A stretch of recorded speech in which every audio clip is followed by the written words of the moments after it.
When my mom was 7 years old, the Reagan Revolution had been ushered in. It was the 1980s. When I was 7 years old, President Obama was elected president, taking America into a new direction. When my dad was 10, Eazy-E came into town with NWA to perform at the Tucson Convention Center. But when I was 10, the first mass shooting that hit close to home, the shooting involving Gabby Giffords, took place. My parents were 21 when they had me, when I was born at the Tucson Medical Center. And I know that if anything had gone wrong with my mom's pregnancy, my mom would have been guaranteed her reproductive rights and health care. Now at 21, I saw those same reproductive rights and health care be rolled back. You might be wondering why I'm comparing myself to my parents. Well, don't we all? I do so because I want to demonstrate to you all that my generation, Generation Z, has had a chaotic coming of age in the messy middle. A coming of age that has consisted of having a black president, where same-sex marriage is no different than any other marriage, where mass shootings are unfortunately unsurprising, and where social media is the main communication platform across the globe. We've got Facebook, Instagram, Twitter, and let's be real. And we've also had a coming of age in a world where it's becoming more violent, where the economic divide continues to widen, and a world that is continuously questioning ourselves and whether and what the future will be. Now, Generation Z is seeing all of this, and we're telling ourselves we don't want to sit back and wait for change. We want to be the change. At 21 years old, I've had the privilege of serving in positions of leadership at the university level and at the local government level because I don't want to wait for change. I'm ready to make an impact in our community and our country now. The question is, will the door be open for all that we bring? I'm sure many of my peers can relate to our elders telling us, we have hope in your generation to fix the mess we're in. It's flattering, right? But then when it comes to walking into those rooms, sitting at those powerful seats and talking to folks in positions of influence, we're told to sit this one back. You're too young. You're too inexperienced. It's quite contradictory and quite messy. But I'd argue that we aren't inexperienced. Our coming of age in the messy middle has made us experienced and has equipped us with the tools to contribute to our communities and our country. But what are those tools? Well, let's take a deeper dive. When President Obama was elected, we also saw a rise in racism and bigotry be outwardly embraced. I remember that day in second grade. His inauguration was broadcasted in every single classroom. There was this feeling of normalcy and hope and celebration. But back to that feeling of normalcy, because what you had was the most ethnically and racially diverse generation yet, Generation Z, seeing this moment in real time and telling ourselves that we too can be president of the United States. But then along with that came that racism and bigotry. We've all seen those videos of racism and bigotry taking place in shopping malls, people having those negative encounters.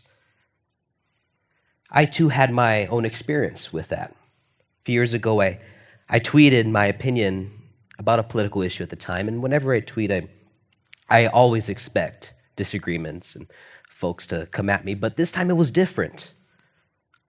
The folks who disagreed with my opinion looked into my Chicano heritage and lamented me with racial and ethnic epithets.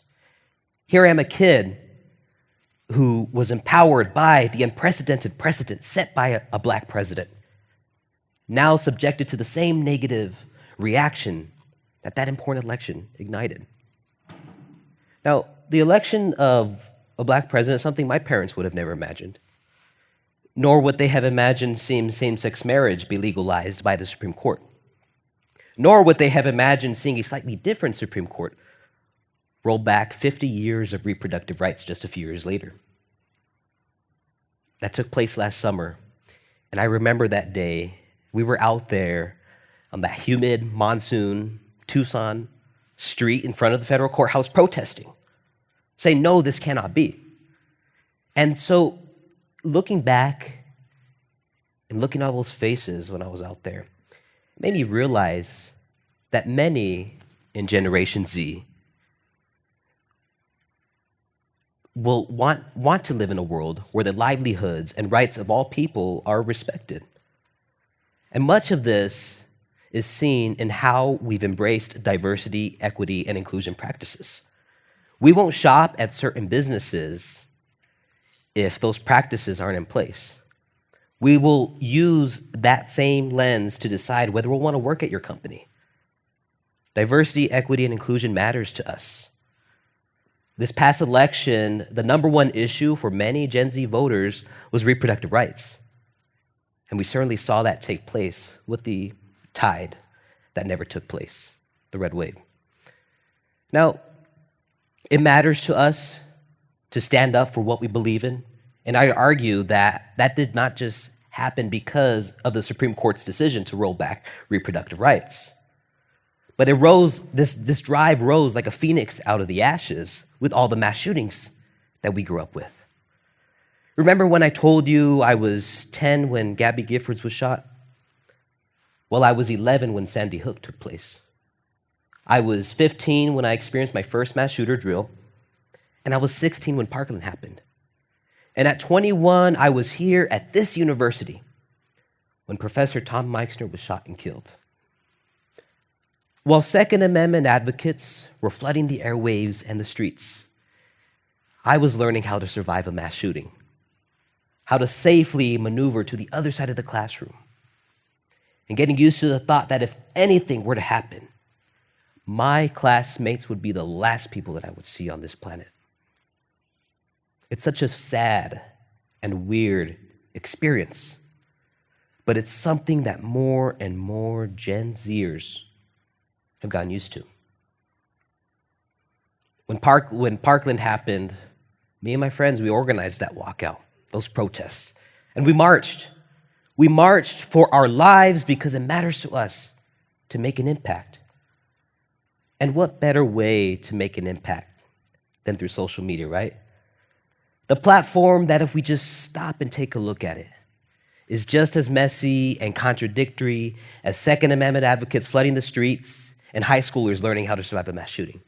Just as messy and contradictory as embracing the civil right to marry and ushering out reproductive rights. It's just as messy and contradictory as the inauguration of a black president and the racist tsunami that followed. Yep, social media, just as messy.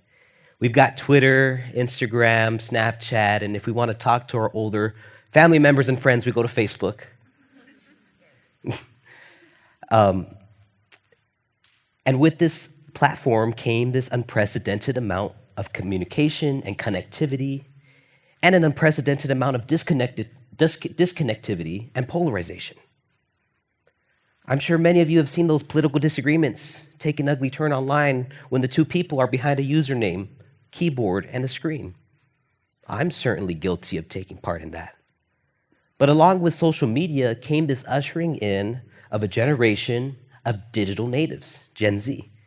Many of us can whip up an Instagram story, make some sort of TikTok that turns heads, much of which came naturally without any formal education. All of us are seeing these experiences, these events take place, and honing in on our skills, and are realizing that we don't want to take a step back. We want to take a step forward, and much of which has also guided me to take a step forward and leads me here talking to you as our student body president of the University of Arizona. Leads me here talking to you as an active community member since 16. Whether it's been successfully advocating with my peers to expand free public transit throughout our region, serving on the senior leadership team of our county attorney's office, or meeting with the Vice President of the United States to help shape reproductive rights legislation. I've stepped up to the plate because I am seeing all of this and realizing we have no capacity to take a step back. We have to take a step forward. And I'd be lying to you if I said I didn't experience any pushback for boldly walking into a room anxious to contribute, or by simply being the youngest there. But for every young person who who is talked down by an elder for wanting to contribute. There is a young person on the other side using that as fuel to their fire to help make our community and country a better place. Look, I'm only one member of Generation Z. But what I can do is I can speak to the collective experience that we have had growing up in such a messy world. We're not going anywhere. We're taking note. We're seeing the world as it is and are anxious to make it as it should be. We're voting our conscience, we're shopping our conscience, and we're going to decide where we're going to work with our conscience. We're taking these experiences with us and are learning from them. We're ready to contribute. Gen Z is ready. Thank you.